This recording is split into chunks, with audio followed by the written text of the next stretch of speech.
அனைவருக்கும் வணக்கம்.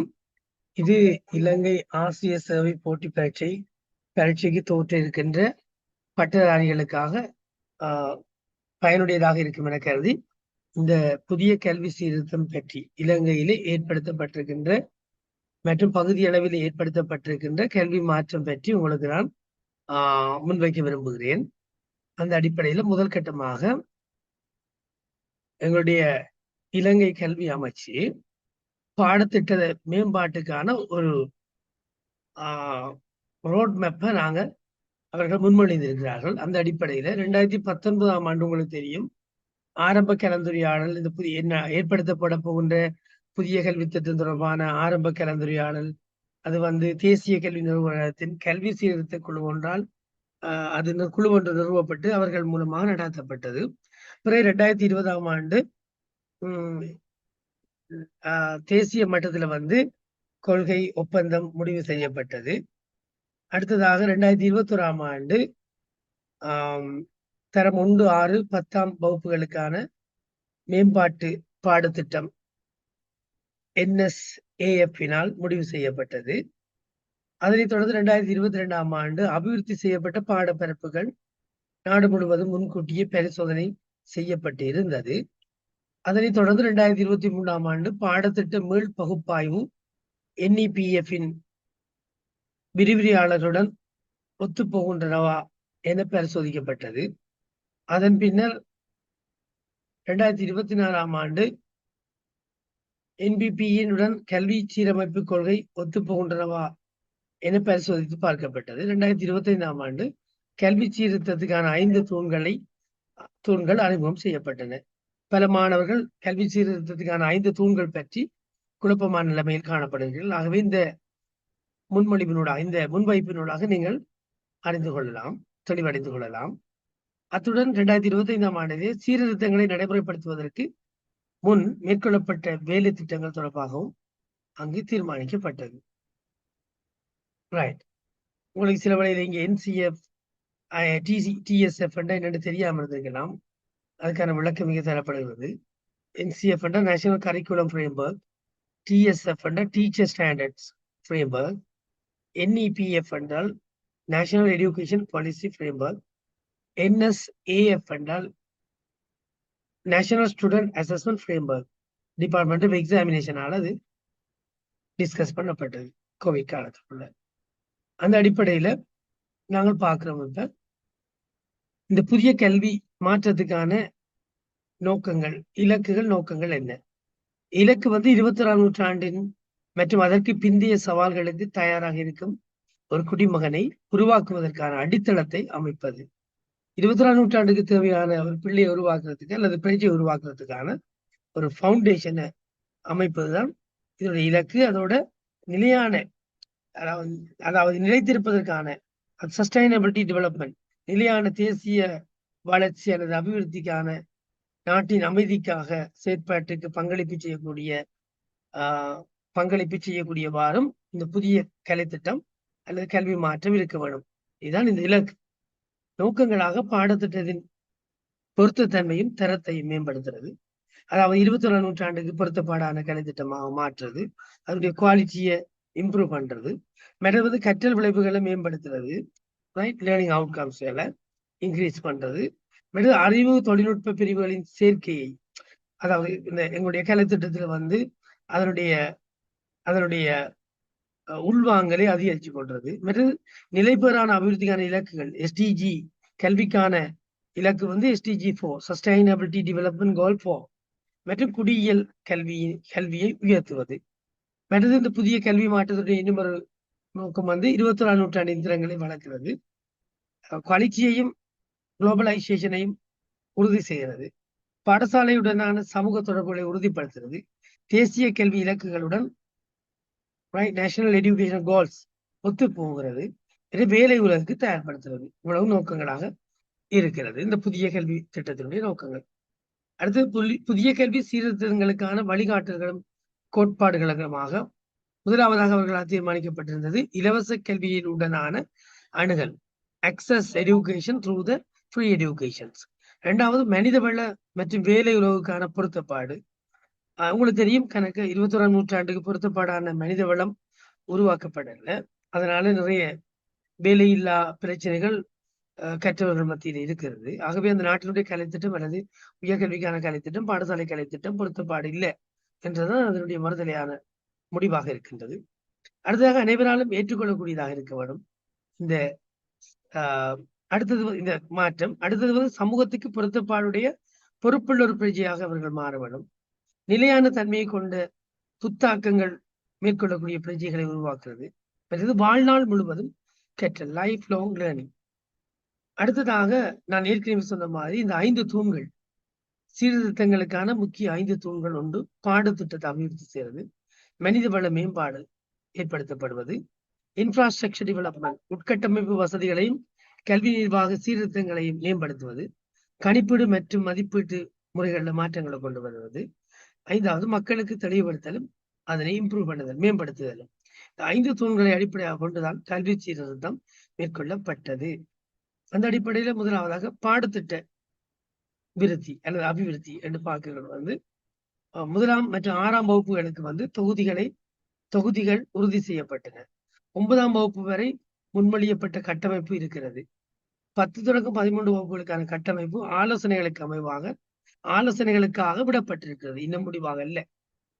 அடுத்து 2வது தூண் மனிதவள மேம்பாட்டுல நாங்கள் பார்க்க போறது வந்து இந்த புதிய மாற்றங்களை தரப்போற மாற்றம் வந்து 2026ஆம் ஆண்டினை முன்னிட்டு பயிற்சியாளர்களுடனான பயிற்சி வகுப்புகளை நடைபெற்று வருகின்றன. உங்களுக்கு தெரியும் புதிய கல்வி சீர்திருத்தம் தொடர்பாக தரம் 1, தரம் 6 ஆசிரியர்களுக்கு நடைபெற்றன.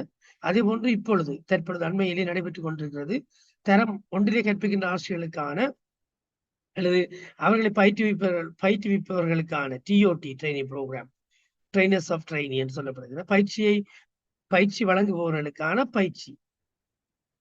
அது முடிந்ததன் பிற்பாடு தரம் 1 ஏற்கனவே 1ஆம் தவணைக்கான பயிற்சிகள் வழங்கப்பட்டிருந்தன அவர்களுக்கு கூடாக டிஓடி கூடாக. ஆனால் தற்பொழுது 2ஆம் தவணை 3ஆம் தவணைக்கான பயிற்சிகள் ஆசிரியர்களுக்கு வழங்கப்பட்டுக் கொண்டிருக்கின்றன. டிஓடி பயிற்சி பெற்றவர்கள் மூலமாக ஆசிரியர்களுக்கான பயிற்சிகள் வழங்கப்பட்டு வருகின்றன. ஒவ்வொரு வலய கல்வி அலுவலர்களும் அந்த பயிற்சியினை வழங்கி கொண்டு வருகின்றன. அந்த அடிப்படையில மனித வள மேம்பாடு நடைபெறுகிறது. அதே போல ஆசிரியர்கள் மற்றும் அதிபர்களுக்கான பயிற்சி வகுப்புகளும் 2025 திட்டமிடப்பட்டு நடத்தப்பட்டன. கல்வியியல் கல்லூரிகளை பயிற்சியை மேம்படுத்துவதற்கு வரவு செலவு திட்டத்தில் நிதி ஒதுக்கப்பட்டிருக்கின்றது. மற்றது பிடி மற்றும் என்சிஓஇ பாடத்திட்டங்களை மறு ஆய்வு செய்வதற்கு முன்மொழியப்பட்டிருக்கிறது. 3வது தூணாக உட்கட்டமைப்பு வசதிகள் கல்வி நிர்வாக சீர்திருத்தங்களில் மேம்பாடுகளை ஏற்படுத்துவது. அதாவது 2026ஆம் ஆண்டுக்கான வழிகாட்டல்கள் அதன் கீழ் உறுதி செய்யப்பட்டன. பாடசாலை உட்கட்டமைப்பு, இன்ஃப்ராஸ்ட்ரக்சர் டெவலப்மெண்ட், ஹெல்த் மற்றது சுகாதார வசதிகளுக்கான பாதீட்டு நிதி ஒதுக்கீடுகள், பூர்ணப்படுத்தப்படாத சேவைகள், புதிய கட்டிடங்கள், அதாவது இன்கம்ப்ளீட் பில்டிங்ஸ், அதே போல நியூ கன்ஸ்ட்ரக்ஷன்ஸ், மற்றது வெற்றிடங்கள் என்றால் ஆசிரியர்களுக்கான பற்றாக்குறைகள், அதிபர்களுக்கான பற்றாக்குறைகள், கல்வி நிர்வாக உத்தியோகத்தர்களுக்கான வெற்றிடங்கள் என்பவற்றை மதிப்பீடு செய்து பயனுள்ள ஆசிரியர் சேவையின் பொருட்டு ஆசிரியர்களை உருவாக்குவதற்கும் பயிற்சி நடைபெற்று வருகின்றது. என்று மதிப்பாய்வு பள்ளி மதிப்பீடு நடந்து கொண்டு வருகிறது. உங்களுக்கு தெரியும் மதிப்பாய்வு புள்ளி, அதாவது எப்படி அசஸ்மெண்ட்டை மேற்கொள்றது என்பது தொடர்பான மதிப்பீடு நடந்து கொண்டு வருகிறது. திட்டங்களை அங்கீகரிக்க டிடிசிக்கள், ஆட்சேர்ப்பு மற்றும் பதவி உயர்வுக்கான சுற்றறிக்கைகள் மற்றும் வழிகாட்டுதல்களை பகுப்பாய்வு செய்ய வருகின்றன. அடுத்தது வந்து கணிப்பீடு மற்றும் மதிப்பீடு என்று சொல்கின்ற பொழுது மதிப்பீடு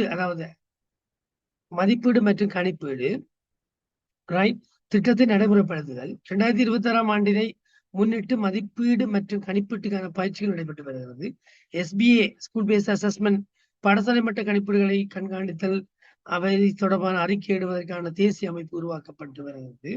பரீட்சைகள் திணைக்களத்தின் திறன்கள் அதனுடைய கெப்பாசிட்டி மேம்படுத்தப்பட்டு வருகிறது. 5வது தூண்களுக்கு மக்களுக்கு இவற்றை தெளிவுபடுத்துதலும் மேம்படுத்துதலும். இதுதான் இந்த கல்வி மாற்றத்தினுடைய 5வது தூண். மாகாண மட்டத்தில கூட்டங்கள், ஆய்வுக்குழு கூட்டங்கள் மற்றும் கலந்துரையாடல்கள் நடைபெற்று வருகின்றன.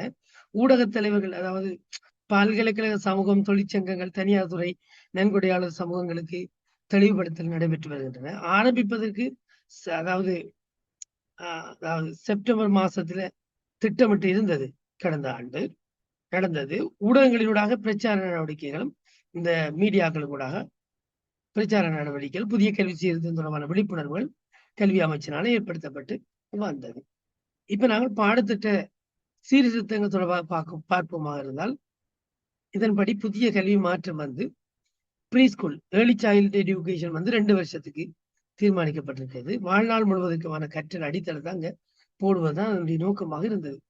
இங்க வந்து கல்வியின் உலகளாவிய ரீதியிலான தரப்படுத்தல் ஸ்டாண்டர்ட் வந்து 0ஆக இருக்கும். முதல் நிலை வந்து 5 வருஷம் அடிப்படை வாழ்க்கை தேர்ச்சிக்கான கல்வி வழங்கப்படும்.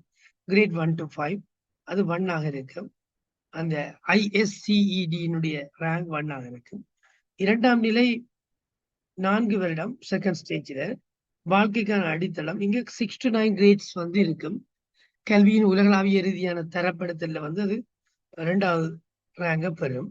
சிரேஷ்ட இடைநிலை அதாவது சிரேஷ்ட இடைநிலை சீனியர் செகண்டரி 1 அடுத்து சீனியர் செகண்டரி 2 என்று சொல்லப்படுகிறது. சீனியர் செகண்டரி 1 வந்து 10 to 11, சீனியர் செகண்டரி 2 வந்து 12 to 13. சீனியர் செகண்டரி 1 வந்து எதிர்கால தொழிலுக்கான அடித்தளம் அங்கு வழங்கப்படும். சீனியர் செகண்டரி 2ல வந்து கல்வி தொழில் வாழ்க்கைக்கான அடித்தளம் அங்கு இடப்படும். ஆகவே இதனுடைய ISCED கல்வியின் உலகளாவிய ரீதியிலான தரப்படுத்தல் தரம் 3 என்று அது காணப்படும். சரி, மாஸ்டர் டிகிரி இது தொடர்பான தகவல்களை பார்ப்போம்னு சொன்னா, முதுமானி கல்வி, பல்கலைக்கழக கல்வி அல்லது தொழில்நுட்ப கல்வி, தொழிற்பயிற்சி இதனூடாகவும் நாங்கள் போகலாம் மாஸ்டர் டிகிரிக்கு. தொழில்நுட்ப கல்வி பிரிவுகள் வந்து தொழிற்பயிற்சியை வழங்கி அதனூடாக ஒருவருக்கு நிபுணத்துவத்தை வழங்கி தொழில்நுட்ப கல்வியில பட்டத்தை கொடுத்து உதாரணமாக யூனிவோடெக்கை நீங்க நினைவுபடுத்திக் கொள்ளலாம். University of technology and education அது வந்து நல்ல உதாரணம். பல்கலைக்கழக கல்வி இலங்கையில் உள்ள பல்கலைக்கழகங்களுடைய மூலம் வழங்கப்படுகின்ற கல்வியாக இருக்கும். அது தவிர இங்க காட்டப்படுகின்ற இது வந்து பாடசாலை கல்வி, அதாவது senior secondary stage 2, senior secondary stage 1, இடைநிலை கல்வி 6 to செகண்டரி வந்து 6 to 9, பிரைமரி 1 to 9, 1 to 5, முன்பள்ளி 2 இயர்ஸுக்கு கொடுக்கப்படுவது. அதே போன்று எங்களுடைய புதிய கல்வி சீர்திருத்த முயற்சிகள் தொடர்பாக நாங்கள் பார்ப்போமாக இருந்தால், சிரேஷ்ட இடைநிலை சீனியர் செகண்டரி ஸ்டேஜ் 2ல வந்து இத வடிவம் கிரெடிட் அடிப்படையிலான பாடத்திட்டம் வந்து இங்க முக்கியமான மாற்றமாக நடைபெற இருக்கிறது. 4 கல்வி பிரிவுகள் தொழில் பிரிவுகள் அங்கு இருக்கின்றன. அதே போன்று சீனியர் செகண்டரி ஸ்டேஜ் பண்டில் வந்து இத வடிவம் மொடியூல்ஸ் கிரெடிட் அடிப்படையிலான பாடத்திட்டம் அங்கு இருக்கின்றன. பரீட்சை மற்றும் மேலதிக கற்றல் பாடங்களுக்கான கல்வி மற்றும் திறன்களுக்கான வழிகள் அங்கு அறிமுகப்படுத்தப்படுகின்றன. 7 பாடங்களுக்கான தேசிய மட்டத்திலான மதிப்பீடு அங்கு நடைபெறும். 7 பாடங்களாக ஆக்கப்பட்டிருக்கின்றன 10 to 11க்கு. 6 to 9க்கு வந்து மாற்றம் வந்து மொடியூல்ஸ் கிரெடிட் சிஸ்டம் அங்கு இருக்கின்றன. அத்தியாவசிய கற்றல் மேலதிக கற்றலை அறிமுகப்படுத்தி இருக்கிறார்கள். தரம் 9ல வந்து ஒரு ஸ்கில் அசஸ்மெண்ட் ஒரு எக்ஸாம் ஒன்று இவங்களுக்கு அறிமுகப்படுத்தப்பட இருக்கிறது 9ஆம் ஆண்டு முடிய 6 to 9க்கு. அதே போன்று பிரைமரியில வந்து 1 to 5 முடிய செயற்பாடு சார்ந்த ஒன்றிணைந்த திட்டமாக இது இருக்கு. முன்பள்ளியில் வந்து முன்பள்ளி பருவ கல்விக் கொள்கை ஒன்று அங்கு ஒழுங்கமைக்கப்பட்டிருக்கிறது. சோ இந்த மாற்றங்களினூடாக ப்ரீ ஸ்கூல் அதாவது பிரைமரி எஜுகேஷன் எடுத்தீங்கன்னு கேட்டால் 1 to 5ல வந்து அங்கு வந்து 3 நிலைகள் இருக்கும் வளமையை போல. பொதுவான கற்றல் பகுதி 9 இருக்கின்றன. இங்கு சொல்லப்படுகின்ற இந்த 9ம் காணப்படும். தாய்மொழி, ஆங்கிலம், 2ஆம் மொழி, கணிதம், சமயம், விழுமியம், முதன்மை விஞ்ஞானம், சுற்றாடல் சார் செயற்பாடுகள், ஒருங்கிணைந்த அழகியல் கல்வி, உடல்நல உடற்கல்வி, இணைப்பாட விதான செயற்பாடுகள் ஆகிய இந்த 9மே இந்த 3 நிலைகளுக்கு கற்பிக்கப்படும். அதாவது key stage 1, key stage 2, key stage 3. Key stage 1ல எங்கள்கிட்ட இப்ப இருக்கிற மாதிரி தரம் 1க்கும் தரம் 2க்கும் இந்த 9 கற்பிக்கப்படும். அதே போல கீ ஸ்டேஜ் 2ல வந்து தரம் 3 தொடக்கம் தரம் 4 வரையான மாணவர்களுக்கும் இந்த 9 பாடங்களும் கற்றல் பகுதிகளும் கற்பிக்கப்படும். தரம் 5 முதன்மை நிலை 3ல் உள்ள தரம் 5 மாணவர்களுக்கும் இந்த 9 கற்க வேண்டி இருக்கும். முக்கிய நிலைகளின் அடிப்படையில் கற்றல் நேரத்தில் மாற்றங்களை மேற்கொள்ள முடியும் என்று சொல்லுகிறார்கள். மாற்றங்கள் அவர்கள் டைம் வந்து அலோகேஷன் மாறுபடும் என்றுதான் அதனுடைய மீனிங். அடுத்ததாக இவ்வளவு இந்த அடிப்படை தகவல்களோட நாங்க இன்றைய செஷனை முடிச்சு கொள்வோம். நன்றி, வணக்கம்.